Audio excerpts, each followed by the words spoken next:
রিউয়ের প্রতি এই পক্ষপাতিত্ব কেন? রিউকে ওই বিদেশি কুলাঙ্গার দুটো ভিডিও করে দু চার কথা বলেছে। রিউয়ের যে বয়ফ্রেন্ড সে ওর তথ্য জোগাড় করছে। ওই বিদেশি কুলাঙ্গার যে সে সেই তথ্যগুলো নিয়ে ভিডিও করছে, চিড়ে ফিরে মেয়েটাকে নাকি একাকার করে দিয়েছে। এটা অপরাধ, ইন্ডিয়ায় এটা অপরাধ। তা ভাই, সেম জিনিস তো টিনার সঙ্গে করেছিল, তখন চোখে পড়েনি? তাহলে অপরাধ আর ক্রাইম কি ব্যক্তি বিশেষে চেঞ্জ হয়ে যায় নাকি? মানে রিউকে এই যে সাপোর্ট করা হচ্ছে এইভাবে না, এইটাতে সন্দেহের উদ্বেগ কিন্তু আরো বেশিভাবে হচ্ছে। সবে ঢ্যাঁড়সকে বলতে শুরু করেছিল, সেই সময় কেউ একজন লিখেছে ঢ্যাঁড়স কিন্তু ওই জলনদীপকে খুব ভালোবাসে। সঙ্গে সঙ্গে সুর চেঞ্জ হয়ে গেল, বলছে যে আমি ভাই হিসেবে অনুরোধ করছি, ও যেহেতু বিদেশে আছে ওকে আইনের আওতায় আনা যাবে না, কিন্তু ও মুখ দিয়ে ধর্ষণ করছে। তা ভাই, মুখ দিয়ে ধর্ষণ তো টিনাকেও করেছে, টিনার মাকে ঠাকুমাকেও করেছে, তখন চোখে পড়েনি? আর দ্বিতীয় কথা, এখন যে ঢ্যাঁড়স জিনিসটা করছে এটা নাকি ওকে কেউ করাচ্ছে। তাহলে কি টিনার এগেনস্টে যখন এই মুখ দিয়ে ধর্ষণটা হতো তখনও কি কেউ কি করাতো? আমার এই প্রশ্নের জবাব কে দেবে? দর্শক বন্ধুরা ছাড়া তো কেউ দিতে পারবে না আমার এই প্রশ্নের জবাব। কারণ অনেক জিনিস দেখছি, মানে ব্যক্তি বিশেষে রুল চেঞ্জ হয়ে যায় নাকি? মুখ দিয়ে কথা বললে ধর্ষণ হয়, একটি মেয়ে একটি পুরুষ সেটা বলতে পারবে না, মেয়েটার ইয়ে হয়ে যায়, মেয়েটার কষ্ট হচ্ছে, তার সুইসাইডাল অ্যাটেম্প করতে ইচ্ছে করছে। কিন্তু ভাই, যখন বিদেশি কুলাঙ্গার বলে তখন সেও তো পুরুষ, এবং সে টিনার পুরো ফ্যামিলিকে নিয়ে এইভাবে বলে, তখন মানে এই যুক্তিগুলো লাগু হয় না? টিনা শক্ত মনের মেয়ে, কিন্তু টিনাকে নিয়ে যা করা হয়েছে সেও তো এই ধরনের অ্যাটেম্প করতেই পারতো, মানে এই ধরনের চিন্তাভাবনা তার আসতে পারতো। টাচুর জয় জগন্নাথ, যেন কোনোদিন না আসে, কোনোদিন আসবেও না। দীর্ঘায়ু হও, আমার মানে মেরে উমারও সে লাগ যায়। কিন্তু কথাগুলো যুক্তির দিক দিয়ে বলো দেখিনি, মানে বেশিক্ষণ না শুনতে পারা যায় না এই সমস্ত কথা।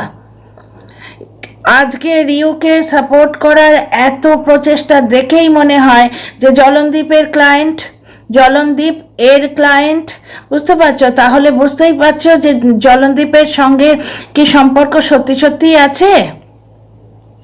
সম্পর্ক কি আছে? না হলে কেন এত সাপোর্ট করা হচ্ছে? আর কেউ নাকি ওই বিদেশি কুলাঙ্গারকে দিয়ে এই ভিডিওগুলো করাচ্ছে যে যাতে জলনদীপের সঙ্গে যদি প্রেম থাকে তাহলে কেটে যায়, এবং এ যদি করাতে পারে তাহলে টিনার বিরুদ্ধে যে বিদেশি কুলাঙ্গার তোমার আগুন বর্ষেছিল, মুখ দিয়ে ধর্ষণ করেছিল টিনাকে, সেগুলো কি কেউ করিয়েছিল?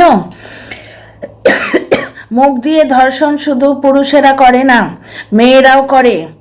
আজকে সঞ্জয় ভাই যদি আজকে কিছু বলে, সে পুরুষ হিসেবে মুখ দিয়ে ধর্ষণ করছে, তাই না? পাস তো সবার আছে, এনারও আছে, ওদেরও আছে। কিন্তু দ্বিতীয় কথা হচ্ছে যে বিদেশে কুলাঙ্গার যখন কথাগুলো বলছে তখন সে পুরুষ থেকে নারী হয়ে যায় নাকি? তার মুখ দিয়ে ধর্ষণের ব্যাপারটা আসে না? টিনার বাবা কোথাও কি কমেন্ট করেছেন আমি জানি না, আমি পার্টিকুলার কমেন্টটা দেখিনি, কিন্তু এর থেকে অনেক বড় কমেন্ট তো টিনার সম্বন্ধে করা হয়। যে ড্রেনালি বলে একটা মেয়ে ছেলে, নোংরা মেয়ে ছেলে বলল টিনাকে ধর্ষণ করে খুন করা উচিত, যে অপরাধের জন্য তিলোত্তমার এগেনস্টে পুরো পৃথিবী, মানে তিলোত্তমার কেসটায় যে অপরাধ হয়েছে তিলোত্তমার এগেনস্টে, সেই কেসটায় পুরো পৃথিবী উত্তাল। তাহলে আজকে বিদেশি কুলাঙ্গার যখন একই কাজ করছে, তখন টিনার বিরুদ্ধে যখন করছে তখন কারোর গায়ে লাগে না।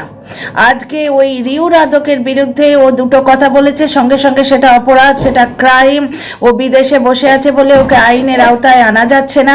মানে আমি ঠিক এটা বুঝতে পারছি না, এটা তো একদম মানে চোখে আঙুল দিয়ে দেখিয়ে দেওয়া হচ্ছে যে আমি পক্ষপাত দুষ্ট, এটা বায়াসড, এটা পক্ষপাতিত্ব হচ্ছে, এটা স্পষ্ট বোঝা যাচ্ছে, তাই না? এবং আর একটা জিনিস আমি খুব ভালোভাবে বুঝতে পারছি, এটা কোথাও একটা ক্লাস লেগেছে, তোমরাও বুঝবে, সেটা বুঝতে পারছো, তোমরাও বুঝবে। আজকে জয় দাদার বিরুদ্ধে 10টা কেস হয়েছে, ঠিক আছে, এবং ম্যাডাম নাকি কালকে 4টে থানায় থাকবে। উনি থাকতেই পারেন 4টে থানায়, কিন্তু সেটা এখানে বলে কি মানে কি বলবো, ধমকি ধমক এছাড়া তো আমি কিছুই পারছি না, এখান থেকে কিছুই আর পাচ্ছি না। ব্যাপারটা হচ্ছে যে টিনাদের বাড়িতে একটা বোতল দেখা গেছে, ম্যাডাম নিজেই বললেন যে ওটা মদের বোতল হিসেবে প্রমাণ না করাও যেতে পারে, ওটা হয়তো এমনিই কোনো বোতল, কোল্ড ড্রিঙ্কসের বোতল হতেই পারে। টিনার বাবার ব্লগটা আজকে খুব ভালোভাবে দেখলাম, কোনো রকম কোনো আপত্তিকর জিনিসপত্র নেই। টিনার বাবা একদম মানে ফ্ল্যাটের ফ্লোর থেকে আরম্ভ করে টপ অবধি পুরোটা দেখিয়েছেন। এই যেখানে ডাস্টবিনে কুড়াগুলো, আমাদের এদিকে কুড়া বলে ময়লা আর কি, যেখানে ডাস্টবিনে প্লাস্টিকের মধ্যে ময়লা ফেলতে হবে সেই জায়গাটাও উনি খুব ভালোভাবে দেখিয়েছেন। নিট অ্যান্ড ক্লিন, পরিষ্কার পরিচ্ছন্ন ব্লগ। আর আমি এই যে এই তরফ থেকে রিউরাদককে প্রোটেক্ট করার একটা অদম্য চেষ্টা দেখতে পাচ্ছি, অদ্ভুত চেষ্টা দেখতে পাচ্ছি, এখানেই আমার একটু সন্দেহ হচ্ছে, বুঝতে পারছো তো। আর দ্বিতীয় কথা হচ্ছে টিনার পড়াশোনা নিয়ে এদের বড় মির্চি লেগেছে। কেউ বলছে এখন ছেলে পড়াবার বয়স না, ভাই এখন ছেলে পড়াবার বয়স কিন্তু নয়। ওর কপাল দোষে ওর 18 বছর বয়সে বিয়ে হয়ে গেছে। 24-25 বছরের একটা মেয়ে, তার পড়াশোনা করার যথেষ্ট বয়স আছে। তাছাড়া ওর কাছে যদি ছেলে দেয়া হয়, ছেলে মা একসঙ্গে পড়াশোনা করবে। আমি নিজেই তো করেছি, আমি কিন্তু এমএ পাস বিয়ের পরে করেছি। সুতরাং এই বলে মেয়েটাকে দাবিয়ে দেওয়া যাবে না। আর টিনা বলেছে করেসপন্ডেন্স কোর্সে পড়াশোনা করবে। ও একটা কাজ করে এসছে হাসনাবাদে, সেদিন গিয়েছিল, সেটা বলেছে। এবার সেই কাজটা ফর্ম ফিল আপ হতে পারে, সেই কাজটা খোঁজ নেওয়া হতে পারে, ডিটেলে তো কিছু বলেনি। ও নিজের একটা আকাঙ্ক্ষা দর্শকদের সঙ্গে শেয়ার করেছে, সঙ্গে সঙ্গে এরা বসে গেছে নানা রকম নোংরা কথা বলতে। এদের একটাই কন্ট্রোভার্সির উপায় হচ্ছে সেই ফোকলারে। কিন্তু তোমাদের সামনে আমি আজকে প্রমাণ করে দেখিয়ে দিলাম। আজকে একটা থালা দেখা গেছে, একটা জায়গায় অনেক কিছু দেখা গেছে। আজকে একটা থালা দেখা গেছে, বাচ্চাটার মুখে মিথ্যে কথা বলো না, এই কথাটা শোনা গেছে। তাছাড়া সেদিনের সেই গোল গোল রুটি আর জ্বলনের রুটি করার তফাৎ দেখেছো তো। তার মানে এটা থেকে স্পষ্ট প্রমাণিত হয় সেদিন ওখানে কোনো মহিলা উপস্থিত ছিল। ওই রকম পারফেক্ট গোল গোল রুটি এবং অতগুলো জ্বলনের পক্ষে করা সম্ভব না। স্পষ্ট বোঝা যাচ্ছে যে ওখানে একজন মহিলার উপস্থিতি রয়েছে, জ্বলনের মা ছাড়াও।